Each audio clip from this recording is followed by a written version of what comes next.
मडक्याचा आणि प्रारब्धाचा काय हिशोब आहे? अरे मडक्याकड सुद्धा प्रारब्ध राहत. तुम्हाला काय वाटत? सगळेच मडके तुपाला जातात का? हा, अरे मडके तुम्ही आम्ही म्हणजे मडकेच. आपल्याला प्रारब्ध आहे. प्रारब्ध म्हणजे कपाळ. आणि काही मडके दुधाला जातात, काही तेलाला जातात, काही तुपाला जातात, काही बकळ कामाला जातात. महाराज, याला सुद्धा प्रारब्धच लागतं.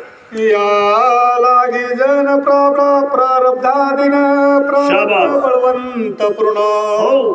तया ते घालितो लोटांगण जेने व्यसन पावलो. वा, सगळ्यांना लोटांगण घालतो रे, मला काळ अनुकूल नाही.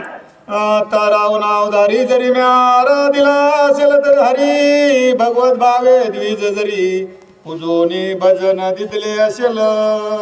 ब्राह्मणाची सेवा केली